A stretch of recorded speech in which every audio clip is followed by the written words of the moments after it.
Okay, let's continue with practice problem number 6. Find the 10th term of the geometric sequence 2, 6, 18, 54. Ellipsis. Given geometric sequence 2, 6, 18, 54. So A1 is 2 and R is 3. You got 3 because 6 divided by 2 is 3, 18 divided by 6 is 3, 54 divided by 18 is 3. And we are asked to determine the A10. So use the formula A10 is equal to A1 times R raised to 9. So substitute now the given data. So A1 is 2 and R is 3, and then raised to 9. So the answer is 39.366. Next, number 7. The sixth term of a geometric sequence is 64, and the first term is 2. Find the common ratio. So we are given A6, 64, and then A1 is 2. So the common ratio is unknown. So from A6 is equals to A1, R raised to the 5th power. We substitute now A64 is equals to 2R raised to the 5th power.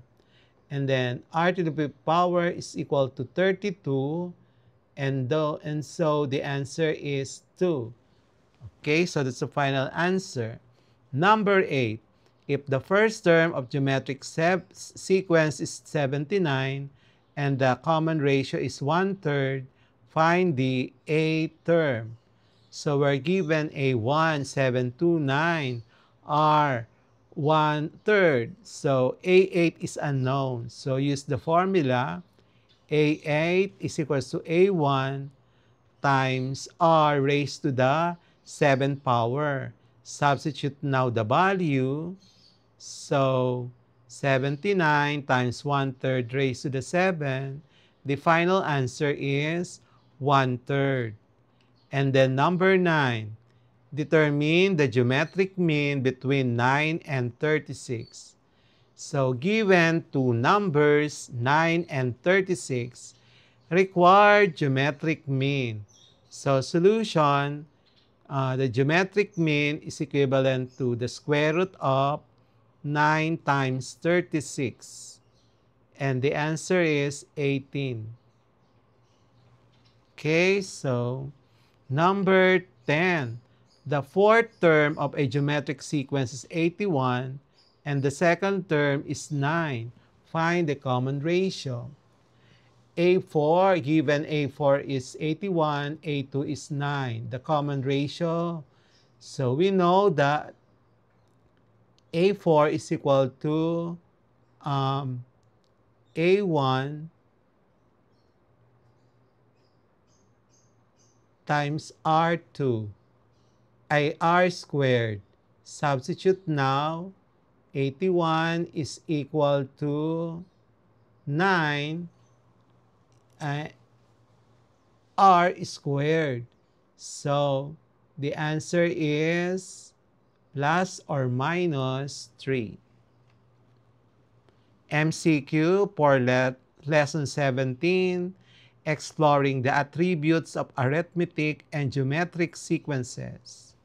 Which of the following best describes an arithmetic sequence? A sequence where each term is obtained by multiplying the previous term by a constant. Letter B, a sequence where the terms increase by adding a constant value. Letter C, a sequence that alternates between positive and negative numbers. Letter D, a sequence with no common pattern. Number 2, which of the following is a geometric sequence? Letter A, 2, 5, 18, 11, and 14.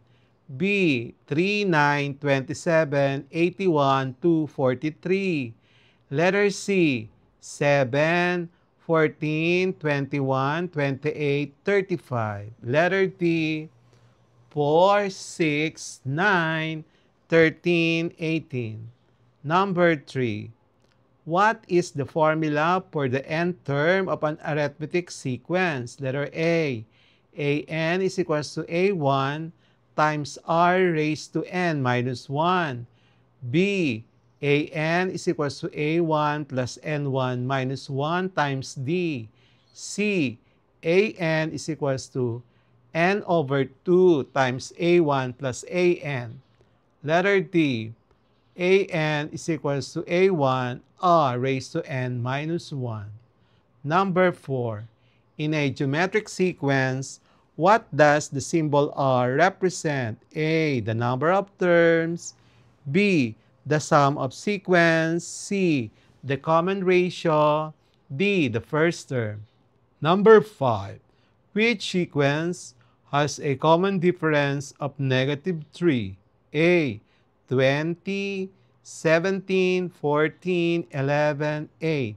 Letter B. 2, 6, 12, 24, 48. C. 1, 4, 9, 16, 25. D. 5, 10, 20, 40, 80. Number 6. What is the common ratio of the geometric sequence 5, 15, 45, 135? A. 2. B. 3. C. 4. D. 5. Number 7. Which of the following is not an attribute sequence? Is not an arithmetic sequence? Letter A. 3, 6, 9, 12. B. 10, 7, 4, 1. C. 2, 4, 8, 16. D. 100, 90, 80, 70. Number 8. Which sequence illustrates the squares of natural numbers? A. 1, 4, 9, 16, 25. B. 1, 2, 3, 4, 5. C. 1, 8, 27, 64. D. 2, 5, 10, 17. Number 9. What is the general formula for the nth term of a geometric sequence? Letter A. An is equals to A1 plus n minus 1 times the D. B is equals to A1 is equals to A1 times r raised to n minus 1. Letter C. Sn is equals to n over 2 times A1 plus An. Letter D. Sn is equals to A1 times 1 minus r raised to n over 1 minus r. Number 10. Which of the following sequences represents the Fibonacci sequence? A. 2, 5, 10, 17, 26. B. 0, 1, 1, 2, 3, 5, 8. Letter C. 3, 6, 12, 24, 48. D. 10, 20, 30, 40, 50. Answer key for lesson 17. Please proceed to lesson number 18. Answer key for lesson 16. Discovering the rule in sequences is as follows.